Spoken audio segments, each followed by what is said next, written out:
자, 제목을 보니까 복숭아나무 앞에 뭐가 붙어 있냐면 그라는 단어가 붙어 있는데요. 혹시 그의 품사는 무엇일까요? 지시대 명사, 대명사, 관용사, 관형사입니다. 지시 관형사. 복숭아 나무를 체온을 수식하고 있잖아. 그래서 얘는 관형사고요. 지시 관형사, 지시어라고 하여도 좋고요. 관형사라고 해도 좋고요. 관형어라고 해도 좋고요. 다 돼요. 근데 중요한 거는 복숭아 나무의 종류 전체를 말하는 게 아니라 딱 그 하나의 복숭아 나무를 말하는 거거든요. 그래서 이 작품을 전체적으로 보면 복숭아 나무라는 말 앞에 꼭 그 복숭아 나무가 붙어요. 그래서 이 그라는 표현을 통해서 어떤 효과를 내고 있느냐, 대상을 이 딱 그 복숭아 나무 하나로 대상을 초점화하는 거예요.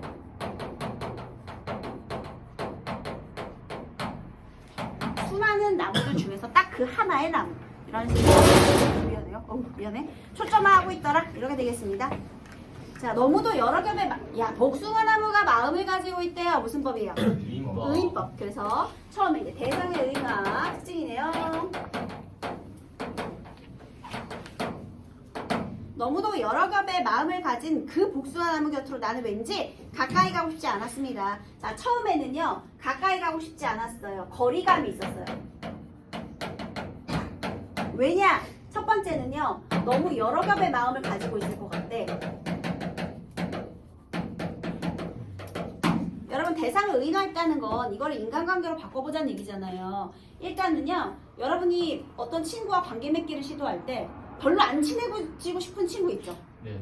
쟤는 뭔가 되게 복잡한 내면이 있을 것 같아. 그러니까 여러 겹의 마음이라는 건 굉장히 복잡한 내면을 말하는 거예요. 애가 되게 복잡해 보여. 생각이 많아 보여. 뭐 이런 것들이죠. 알고 싶지도 않고 왠지 나랑은 안 맞을 것 같아. 이런 표현을 하는 겁니다. 자, 그러면요. 복잡한 내면을 가진 것 같다라는 건 내가 아직 그 대상을 진짜로 알기 전인데 그냥 미리 가지고 있던 거잖아요. 이런 걸 뭐라고 하죠? 그렇지. 우리 복숭아 나무에 가지고 있던 선입견. 편견이라고 해도 되고 선입견이라고 해도 돼요. 아직 제대로 알지도 못했으면서 이런 생각 갖고 있다는 거죠. 그래서 나는 왠지 가까이 가고 싶지 않았대. 알고 싶지도 않았던 거야. 그래서 거리감이 있죠. 흰 꽃과 분홍 꽃을 나란히 피우고 서 있는 그 나무는 계속 초점화하고 있죠. 얘들아, 얘는요, 뭐가 있다고요? 흰 꽃과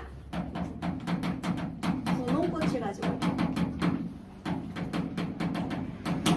흰 꽃과 분홍 꽃을 나란히 피우고 서 있는 그 나무. 내가 딱 봤을 때 얘는 흰 꽃, 분홍 꽃만 갖고 있는 거야. 사람이 앉지 못할 그늘을 가졌을 것이라고. 원래 그 나무 그늘의 역할은 뭐죠? 사람에게 뭘 줘? 휴식과 위안을 주잖아요. 그러면 내가 얘랑 친해져봤자 여기에서는 편안함을 느끼지 못할 거야. 나는 걔하고 만약에 친해지더라도 걔한테서 별로 안식을 얻지는 못할 거야. 왜? 너무 복잡한 마음이 있으니까. 이렇게 착각했다는 거죠. 그죠? 그래서요, 사람이 앉지 못할 그늘을 가졌을 것이라고 멀리로만 지나쳤을 뿐입니다. 자, 그래서 나는 멀리 있었죠. 지금 거리감 때문에 멀리로만 지나치고 있었어요. 자, 이 그늘도 필요가 없고, 그 다음에 마음도 너무 복잡하고, 이 나무에 대해서 알고 싶지 않았다는 겁니다. 자, 여기까지는요, 내가 대상에 대해 가지고 있던 선입견과 편견이에요.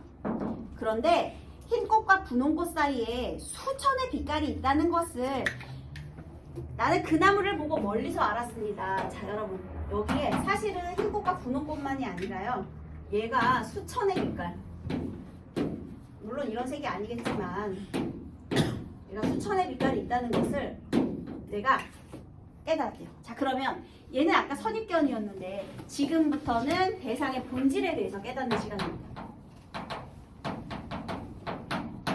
자, 본질 첫 번째는요, 흰 꽃과 분홍 꽃 사이에도 뭐가 있다? 수천의 빛깔이 있다. 이걸 깨닫는 거예요. 자, 수천의 빛깔이라는 게 바로 대상의 본질이죠. 그러면 얘들아 흰 꽃과 분홍 꽃은 겉보기에 내가 알고 있었던 생각이네. 우리 이런 걸 뭐라고 하느냐? 피상적인 모습. 겉보기에만. 근데 여기 이 작품에 또 되게 중요한 포인트가 있는데요. 보통은 내가 멀리서 봤으니까 잘 몰랐어. 근데 가까이서 가서 보니까 여러 가지 색깔이 있네? 이렇게 착각할 수 있거든요. 근데 여기 본문에서 뭐라 그랬어? 멀리서 알았다 그랬죠. 멀리서 알았잖아. 자, 우리 있잖아요. 어떤 친구와 내가 가까워지기 위해서는요. 쟤 왠지 나랑 친해질 수 있을 것 같은데? 야, 그럼 오늘부터 번호 땄어. 번호 따가지고 이제 같이 학원도 재밌게 놀아볼까 했는데 알게 된 첫날부터 걔에 대해 모든 걸 알 수 있어요? 좋아. 그러면 오늘 같이 짝꿍이 됐어. 그럼 내가 옆에 앉았네? 자, 옆에 앉았다고 해서 그 아이의 모든 걸 다 알 수 있어요? 아니요. 아무리 내가 좋아서 만났다 하더라도 사귄 지 한 열흘 됐어. 그 아이에 대해 모든 걸 다 알 수 있어, 얘들아? 사람은 최소한 4계절은 봐야 될 거 아니야, 얘들아. 그치? 아니야? 지금 이 작품에서 너무 중요한 포인트가 바로 이거예요. 내가 대상의 본질을 깨닫기 위해서 두 가지가 아주 중요해요. 첫 번째는 시간, 두 번째는 노력. 대상의 본질을 파악하기 위해서는 시간과 노력을 들여야 되는 거야. 아무것도 안 하고 그냥 다가오는 게 어딨어. 인간과 인간이 만나는 건데 그 사람이 살아온 세월과 세월이 부딪히는 일이잖아요. 그러니까 대상과 진정한 관계 맺기에 대한 깨달음을 전달하고 싶은데 그거를 이제 나무라는 자연물에 빗대어서 대상과 대상의 관계 맺기에 대한 조언을 하고 싶은 거야. 나이덕이라는 사람이. 근데 멀리서 알았대. 그리고 내가 그 대상의 본질을 깨우쳤을 때 제가 그랬구나. 그 깨달음의 순간이 아주 눈부시대요. 눈부셔 알았습니다. 여러분 여기에 동일한 시어나 식구의 반복 되게 자주 나오죠. 뭔가 자꾸 알았다도 있고 눈부셔도 있고요. 그 다음에 꽃도 많이 나오고요. 나무도 많이 나오죠. 그래서 이렇게 동일한 시어의 반복도 있어요.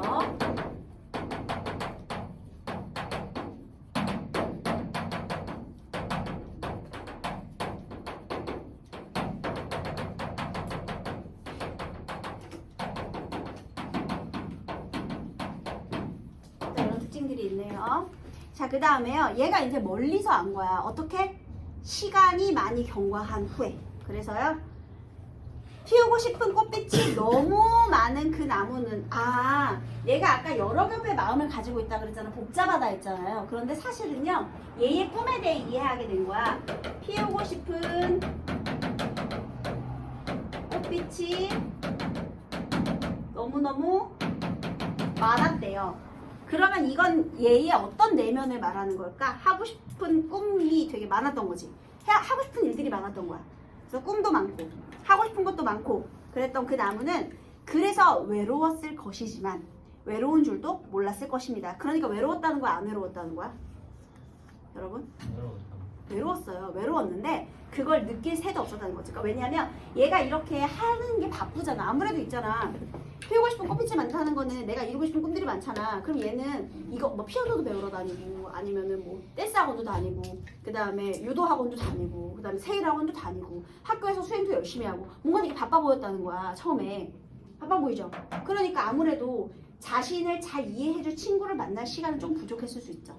타인들이 보기에 이렇게 생각했으니까. 그래서 좀 외로웠어. 하지만 자기 꿈을 위해서 막 달려가는 그 순간에 외로움을 느낄 시간은 아마 부족할 정도로 그렇게 바빴다. 얘들아, 대상의 내면을 이렇게 더 이상 복잡한 내면을 잘 이해할 수가 있니? 외로웠을 것이지만 외로움을 느낄 시간도 없을 정도로 그 정도로 바빴을 것이다. 어머, 대상의 내면을 너무 잘 이해했죠. 그래서 이 부분 있잖아요. 피우고 싶은 꽃빛이 너무 많은 그 나무는 그래서 외로웠을 것이지만 외로운 줄도 몰랐을 겁니다. 이해의 신화. 얼마나 이해를 잘하게 되었습니까? 비로소 이 본질을 이해하게 된 거죠. 그 여러 겹의 마음을 읽는데 참 오래 걸렸습니다. 포인트가 뭐라고요?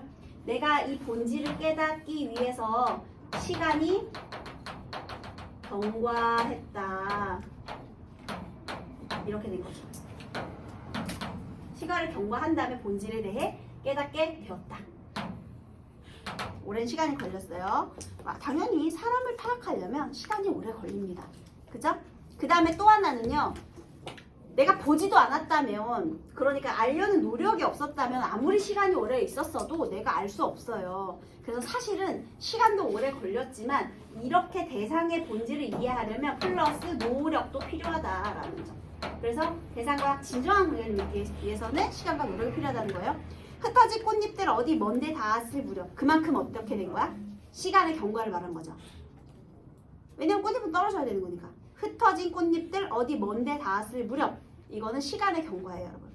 시간의 경과 적어 놓으세요. 조금은 심심한 얼굴을 하고 있는 그 복숭아 나무 그늘에서 가만히 들었습니다. 저녁이 오는 소리를. 얘들아 이제 어디로 갔어? 그늘로 갔네. 자, 저녁이 오는 소리를 가만히 들어야 되는데 가만히 들었습니다. 저녁이 오는 소리를. 무슨 법이에요? 도치법이죠. 자, 그 다음에요. 얘가 시간이 경과한 후에 이제 여기에 가서 앉아가지고 이렇게 다리 또 껐덕껐덕 하면서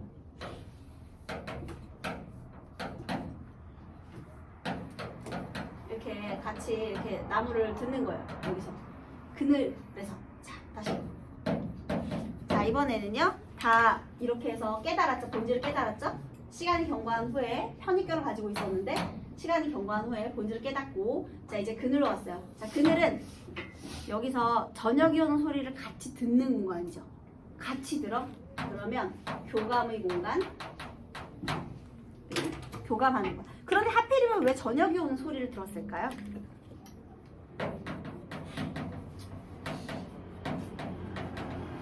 우리 얼마 전에 이육사의 황혼 배웠었죠. 황혼이 어떤 의미를 가지고 있었죠? 이육사가 골방 안에 갇혀 있다가 황혼이 오니까 이제 지구 반대편 사람들과 정신적인 교감을 나누죠. 그게 어떻게 가능하지? 어둠 속에 묻혀져 있는 거는 골방 안에 있는 나나 지구 반대편의 어둠 속에 있는 사람들이나 똑같잖아. 자, 저녁이라는 의미가 어떤 의미가 있냐면 시 속에서 저녁의 의미는요. 대상의 경계가 허물어지는 시간.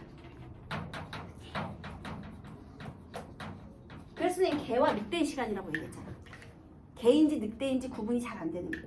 왜냐면 해가 쨍쨍한 낮에는요, 밝은 대낮에는 경계가 분명하잖아. 잘 보이니까. 그런데 저녁은 약간 이제 어렴풋하게 이제 황혼이 내려앉을 때는 잘 안 보인단 말이죠. 어둑어둑해질 때니까요. 그래서 경계가 허물어지기 시작하는 시간이고요. 그 소리를 같이 들었다라는 건요. 자, 그리고 저녁이 온다라는 표현은요, 시간이 경과하는 거죠. 그러면 저녁이 오는 거는 사실 어두워지는 거네. 근데 그거를 소리를 들었다고 표현을 했죠. 그래서 얘도 저녁이 오는 소리는 추상적 개념의 그런 구체적인 청각화가 되겠습니다, 여러분. 이번에는 감각적으로 드러내긴 했는데 시각화는 아니고 소리를 듣는 거니까 청각이죠. 그래서 추상적 관념의 청각화 이렇게 적으세요. 저녁이 오는 소리를 들었다는 거죠. 그래서 같이 교감을 나누고 있는 장면이 되겠습니다. 결국은 나무와 이렇게 했죠. 여러분 여기 작품에서 순서가 되게 중요한데요. 처음에 멀리서 봤을 때 내가 선의견을 가지고 있다가 깨닫고 나서 그늘에서 교감을 한 거예요. 자, 그러면 여러분 여기서 시간의 경과가 있어 없어? 있어. 시간의 흐름에 따라 대상의 본질을 깨닫는 과정을 드러냈는데요. 여러분 공간의 이동 어때요? 내가 공간을 이동하려면 어떻게 되느냐면 얘들아, 개나리 나무 옆에서 진달래 나무로 이동하던지 이런 게 있어야 돼. 근데 얘는 줌인은 할 수 있지만 어쨌든 배경은 이 복숭아 나무가 중심이에요. 그러면 공간 자체가 이 복숭아 나무를 중심으로 돌아가는 거잖아. 그러면 그걸 공간이 이동했다고 볼 수 없는 거야. 이해했어요? 공간이 이동을 하려면 이거 뭐랑 비슷하냐면 윤동주의 자화상하고 비슷한 거야. 그 자화상에, 윤동주의 자화상에서 우물을 들여다보잖아요. 얘가 왔다리 갔다리 하잖아요. 그냥 우물 근처에 놓고 왔다리 갔다리 하는 거지 우물 근처라는 공간적 배경은 변하지 않거든요. 그러니까 행동이 반복되는 건 맞지만 공간이 변화하는 건 아니에요. 마찬가지로 얘도 공간이 이동했기 때문에 깨달았다든지 공간에 이동이 있다 그러면 안 되고요. 시간의 경과에 따른 깨달음이 있는 거예요. 그래서 시간의 경과가 있다. 이게 중요합니다. 그래서 주제는요. 뭐예요? 이 복숭아나무의 마음을 잘 깨닫게 됐잖아요. 그래서 진정한 관계에 맺는 것에 대한 깨달음이 복숭아나무를 통해서 진정한 관계를 맺기 위해서는 시간과 노력이 필요하다는 깨달음. 이게 주제의식이 되는 겁니다. 자,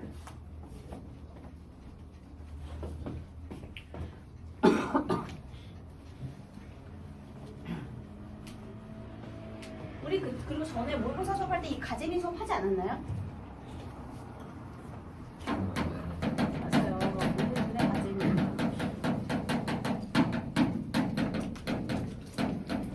가재미는 생선 이름인데요. 얘는 어떤 특징이 있죠? 가재미라는 생선은요? 일단 외양이 어때? 어떡해요? 납작해요. 그리고 얘가 바닥에 붙어 살아요. 바닥에 붙어 살아. 그래서 바닥에 있어. 그러니까 바다 깊은 곳에는 해가 안 들어가거든요. 그래서 가재미가요. 처음 태어났을 때는 멀쩡했는데 얘가 점점점 자라면서 눈이 한쪽으로 몰려요. 그래서 어쨌든 다시 볼게요. 김천의료원 6인실 302호에 산소 마스크를 쓰고 암투병 중인 그녀가 누워있다. 여러분 사실 그녀는요. 나의 친척이에요. 친척이에요? 네, 친척입니다. 그런데 친척이면 가장 가까운 가족 아니겠습니까? 그런데 작은 엄마인지 고모인지 아무튼 친척입니다. 그런데 친척인데 그녀라는 3인칭 표현을 써주고 있죠. 그 왜 그러냐면 얘를 객관적으로 이렇게 좀 드러내고 싶어서 3인칭을 써준 거예요. 그러니까 내 가족 얘기를 하면 나 너무 주관적인 것 같잖아. 그래서 그녀의 삶을 객관적으로 들여다 보이기 위해서 그녀라는 표현을 써준 거고요. 야, 산소 마스크 쓰고 암투병 중인데 6인실에 있대. 형편 어때? 안 좋아요. 안 좋지. 독방도 아니고 2인실도 아니고 6인실. 6인실부터 보험적인 되거든요. 그러니까 이렇게 산소 마스크를 쓸 정도라는 건 굉장히 위독하다는 뜻이고요. 그런데도 불구하고 6인실에 있다? 형편이 그렇게 좋지 않죠. 그 다음에 김천의료원? 구체적인 지명이 나왔네. 얘들아, 복숭아나무 곁으로의 구체적 지명 있어? 어느 동네인지? 걔는 없어. 근데 얘는 있어. 자, 장소는요? 김천의료원 6인실. 게다가 호실까지 나와있지. 306. 완전 구체적인 이 구체적인 이런 표현을 통해서요. 사실성을 수식하고 있죠. 구체적인 장소가 나타나 있으니까요. 그 다음에 산소 마스크 쓰고 암투병 중이라 굉장히 위독하다라는 것도 알 수가 있고 형편이 그렇게 좋지 않다는 것도 알 수 있어요. 바닥에 납작 엎드린 가재미처럼 그녀가 누워있다. 자, 그녀는요. 여기 이제 산소 발생장치로부터 나오는 이렇게 마스크를 쓰고요. 가재미처럼 누워있어요. 가재미가 진짜 눈이 이거 위에서 바라보는 건데 눈이 이렇게 진짜 한쪽으로 몰려있거든요. 이렇게 몰려있어 눈이. 이렇게 눈이 몰려있습니다. 되게 희한하게 생겼어요. 나중에 사진 한번 찾아보세요. 자, 여기서요. 예, 바짝 엎드린 가재미처럼 그녀가 누워있어요. 이게 그녀예요. 그런데요. 나는 그녀 옆에 한 마리 가재미로 눕는다. 나도 어떻게 누운 거야? 가재미로 누웠어요. 그녀가 가재미니까 나도 가재미가 되어서 누운 거예요. 자, 그렇다는 것은 내가 왜 가재미로 누웠을까? 그녀를 이해하기 위해서. 그지? 그래서 그녀에 대한 위로. 그래서 같은 자세로. 뭐 왜 얘들아 그런 거 있잖아. 꼬맹이가 말을 걸었어. 그래서 연예인 인성 막 이렇게 해서 많이 나오죠. 그러면 그랬니? 하면서 걔랑 눈높이 맞춰줘. 그러면 막 엄청나게 또 칭찬의 글들이 막 올라오죠. 그런 거예요. 눈높이를 맞춰주고 같은 처지로 같이 이렇게 위로의 말을 건네주는 거죠. 그 다음에 여기서 비유적인 표현, 가재미처럼 당연히 지급법이 되겠습니다. 비유적인 표현을 통해서요. 납작하고 그 다음에 그러니까 계속 누워만 있으니까 눈이 몰린 그래서 납작해진 그런 위독한 상태를 가재미에다가 빗댄 거예요. 한쪽 눈이 다른 한쪽으로 올마붙은 야윈 그녀가 운다. 얘가 지금 눈이 한쪽 있잖아요. 그래서 양쪽을 다 볼 수 없고 얘가 보고 있는 것은 뭐예요? 죽음뿐이에요. 그러면 이제 죽을 날이 얼마 남지 않았다. 위독한 상태다라는 걸 알 수가 있죠. 굉장히 죽음만 남겨놨어. 위독해. 그녀는 죽음만을 보고 있고 나는 그녀가 살아온 파도예요. 파도 같은 날들을 보고 있다. 그래서 내가 그녀를 보면서 또 그녀의 일생을 성찰해 주는 거예요. 자, 그녀는 어떤 삶을 살았대? 파랑 같은 삶을 살았대요. 얘들아, 파랑같이 사는 건 어떻게 사는 걸까? 파도같이 산대. 잔잔해? 아니요. 아니요. 물결이 요동치는 거야. 그러니까 얼마나 위험이 많고 얼마나 힘든 나날을 살았겠니, 그치? 그러니까 우여곡절이 많은 삶을 말하는 거예요. 이렇게 위독하기도 하고 우여곡절도 많고 이렇게 힘들게 열심히 사는 거예요. 게다가요, 이 파랑 같은 날들 속에서 좌우를 흔들며 살던 물속 삶. 거기서요, 가만히 가라앉는 삶이 아니야. 원래는 물속에서 좌우로 헤엄치던, 좌우를 흔들면 살던 날이에요. 가만히 있으면 파도에서 어떻게 될까? 휩쓸려가. 그래서 내가 그래도 살아보겠다고 뭐 한 거야? 이거는 살아보려는 노력이죠, 여러분. 이렇게 열심히 살았던 거야. 그래서 살기 위한 노력, 삶을 위한 노력이 굉장히 열심히 살아온 거예요. 좌우로 흔들면서. 그녀의 물속 삶을 떠올린다. 하지만 아무리 흔들어도 파도가 크면 제자리겠지, 얘들아. 그지? 그녀의 오솔길이며 그 길에 돋아나던 대낮의 뻐꾸기 소리며 가늘은 국수를 삶던 저녁이며. 자, 여러분, 그 다음에 그녀의 이제 과거를 한번 생각해 보니까요, 오솔길, 대낮에 뻐꾸기 소리가 들렸다라는 것은 조금 이렇게 한적한 시골 동네 출신이다. 그지? 그지? 도시에서 살던 사람은 아니라는 걸 알 수가 있어요. 그래서 그녀의 그런 소박한 삶을 떠올리고요. 또 아유, 가늘은 국수를 삶던 저녁. 어때요, 여러분? 형편이? 저녁엔 고기지 국수니, 얘들아? 가난합니다. 또 흑담조차 없었던 그녀 누대, 대를 이어온 가게를 떠올린다. 그래서 얘는요, 가난하고 궁핍했던, 그렇지만 뭐 소박했던, 그 다음에 좀 대대로 가난했던 그런 가게를 떠올렸죠. 힘들었다는 거예요. 두 다리는 서서히 멀어져 가랑해지고. 가만히 누워있으면 근육이 빠지거든요. 게다가 이제 먹는 것도 현찮으니까 수익만 있잖아요. 그래서 살과 근육이 다 빠지니까 다리 사이가 점점 벌어지겠죠. 그만큼 뭐 어땠다는 거야? 쇠약해진 거죠. 폭설을 견디지 못하는 나뭇가지처럼 등부가 구부정해지던 그 겨울 어느 날을 생각한다. 살면서 점점 쇠약해지고 있는 거죠. 그치? 그래서 이제 얘가 지금 뭐 몸이 아파서도 그렇지만 살면서도 계속 등뼈가 휘었다는 건 삶의 압박에 이렇게 계속 물려가는 거잖아요. 그래서 점점점 쇠약해졌고요.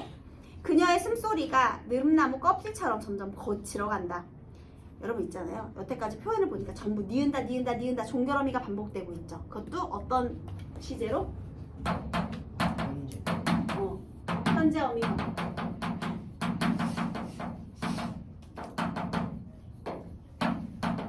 현재 어미 반복을 하고 현재 어미를 반복하고 있는데요. 이걸 통해서요, 생생한 느낌 줄 수 있죠. 그렇죠? 그리고 가군을 통해서 운율도 형성할 수 있고요. 그 다음, 나는 그녀가 죽은 바깥의 세상을 이제 볼 수 없다는 것을 안다. 눈도 이제 점점 몰려가지고요, 죽음만을 남겨놓고 있는 상황이에요. 다른 건 볼 수도 없어. 죽을 날이 얼마 안 남았대. 한쪽 눈이 다른 쪽 눈으로 캄캄하게 쏠려버렸다는 것을 안다. 나는 다만 좌우를 헤엄쳐가. 그래서 이렇게 그녀의 생각을 떠올리고요. 결국 내가 이 그녀를 위해서 해줄 수 있는 것은 그녀처럼 좌우를 흔들며 헤엄쳐가 그녀의 물속에 나란히 눕는 것. 자, 나란히 눕는 것이 뭐예요? 위로의 행위가 되는 거죠. 산소 호흡기로 들이마신 물을 마른 내 몸 위에 그녀가 가만히 적셔준다. 얘들아, 산소 호흡기 끼고 있으면 말할 수 있게 없게? 없어요. 못해요. 위독하니까 말도 못해. 그런데 자, 내가 위로의 말을 건네자. 얘가 굉장히 지금 느릅나무 껍질처럼 말라 비틀어져 있잖아요.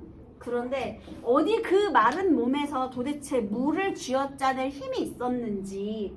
옛날에는 물속 세상에 있다가 지금 누워있는 거잖아. 그러니까 더 말랐겠지. 그런데 결국에는 이 산소 호흡기로 들이마신 그 물을 나에게 흘려준다. 지금 어떻게 하고 있는 거야, 얘가?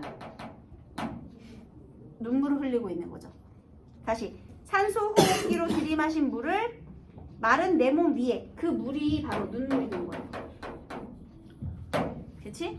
그래서 나도 그녀를 위해서 가슴이로 누웠지만 나의 위로에 그녀도 이렇게 공감의 눈물을 흘려줘. 위로해주니까 이제 고마운 거지. 그래서 이런 가만히 적셔준다. 이렇게 서로 교감하고 있다. 눈물을 통해서. 그래서요, 이 작품의 주제는요, 그녀의 삶에 대한 연민이겠죠. 얼마 남지 않고 힘들게 살았는데 이제 얼마 안 남았으니까. 그래서 연민과 위로, 이런 내용이 되겠습니다. 자, 답을 맞춰보겠습니다. 가와 나에 대한 설명으로 가장 적절한 것은 가는 나와 달리 청각과 촉각을 관련하여 감각의 정도를 심화하고 있다. 그럼 나의 촉각이 있으면 안 되겠네? 근데 누가 봐도 적셔준다고 해요. 촉각이네? 틀렸네? 그죠? 나는 가와 달리 비유의 방법을 통해 일단 비유는 있어. 근데 가재미처럼. 그런데 가의 비유가 없을까? 일단 선생님이 항상 말하지만 시에 비유가 없다는 건 말도 안 돼요, 여러분. 왜냐하면 은유든 비유든 의인이든 다 비유니까. 은유, 직유, 의인법 다 비유예요, 여러분. 그치? 근데 벌써 복숭아나무는 거의 뭐 마음을 가졌다니까 인간처럼 밑댄 거잖아요. 그래서 일단 말이 안 되는데 그 뒤까지 한번 볼까요? 나는 대상의 외양에 대한 친밀감을 드러내고 있다. 야, 지금 이 죽어가고 있는 친밀감 같은 소리 하고 있네. 그치, 얘들아? 그치? 이걸 친밀감이라고 하면 돼? 얘들아, 가재미처럼 생겼대. 근데 그게 친밀감이야? 가재미처럼 지금 죽기일보찌에 납작하게 있는데 아이고 우리는 친해. 아니지. 그래서 가재미처럼 이런 것들은요 오히려 위로와 연민의 의미를 드러내는 거지 친밀감이라고 보기도 힘들어요. 그리고 가에 비유가 없다는 것도 말이 안 되죠. 왜냐하면 벌써 흰 꽃과 분홍 꽃 사이에 수천의 빛깔, 이 수천의 빛깔 자체도 다 본질을 내면을 의미하는 비유적 표현이 될 수 있으니까요. 근데 친밀감이란 표현이 안 맞는 거야. 자, 그 다음에 가와 나는 3번이죠. 15번은 3번 선택지. 특정 어구의 반복을 통한 리듬감의 형성. 특정 어구의 반복은 무조건 리듬감의 형성이거든요. 그럼 특정 어구의 반복이 있는지만 보면 되겠네. 아니, 특정 어구의 반복이 너무 많죠. 그쵸? 그래서 알았습니다. 눈부셔 알았습니다. 눈에 보이고요. 그 다음에 물속에 눕는다 이런 표현도 가재미로 눕는다 누워있다 이런 표현들 많이 있으니까요. 누가 봐도 반복이 있어요. 그 정답은 무조건 3번. 4번은 왜 틀렸죠? 미래의 모습 땡. 속도감 있는 표현 말도 안 되죠. 땡땡땡. 자, 그 다음 16번입니다. A. 화자가 복숭아나무에게 가까이 가지 않게 된 이유 맞고요. B. 복숭아나무가 외로움을 느끼게 된 원인 맞죠? 그래서 외로웠을 것이지만 이니까. C. 화자가 복숭아나무의 마음을 되돌려요. 내가 깨닫는 시간이지 마음을 막 되돌려야 돼? 말도 안 되죠. 땡. 그녀가 놓여있는 현재 부정적이고 암울한 상황 또 가난한 처지받는 소리입니다. 자, 미적거리. 시적 화자와 대상 간의 미적거리는 대상이 화자의 감각적 인식에 머물러 있을 때는 비교적 먼 상태이며 정서적 반응, 교감, 관념적 의미 부여 등이 이루어질 때보다 가까워지게 된다. 그래서 심리적인 거리. 그 다음 가에서는 선의견이나 편견을 가졌던 대상에 대한 화자의 거리감이 이해와 교감으로 변화하는 과정이 드러나고요. 나에서는 공감과 위로, 이해와 연민에 기반한 관계 설정이 드러나는데 대상을 바라보는 것에서 행위하는 것으로 나아감으로써 교감이 일어나고 미적거리가 더욱 가까워지고 있다. 어떻게 가까워졌어? 가까이 다가가서 누웠잖아. 그죠? 자, 그러면 1번. 복숭아나무가 사람이 앉지 못할 그늘을 가졌을 것이라고 생각하는 것은 대상에 대한 선입견이나 편견을 가지고 있음을 드러낸다. 맞죠? 멀리만 지나치다 수천의 빛깔이 있음을 멀리서 알았다는 것은 미적거리가 이해와 교감으로 변화하기 이전? 아니요. 알았기 때문에 미적거리는 가까워졌겠죠. 땡. 가재미처럼 누워있는 그녀 옆에 나란히 한 마리 가재미로 눕는 것은 공감과 위로에 기반한 관계 설정. 맞죠? 그녀의 물속에 나란히 눕는 화자를 위해 산소 호흡기로 들이마신 물을 내 몸 위에 그녀가 적셔주는 것은 교감. 맞는 소리고요. 흰꽃과 분홍꽃을 나란히 피우고 서 있는 것은 겉으로 드러난 모습에 대한 인지. 맞죠? 흰꽃과 분홍꽃은 피상적인 모습이었죠? 그래서 감각적인 수준이었는데 나에서 눈길을 건네자 울컥 눈물을 쏟아내는 것은 정서적 반응이 나타난다는 점에서 미적거리가 가까워졌다는 것을 의미한다. 맞는 소리입니다. 쌤.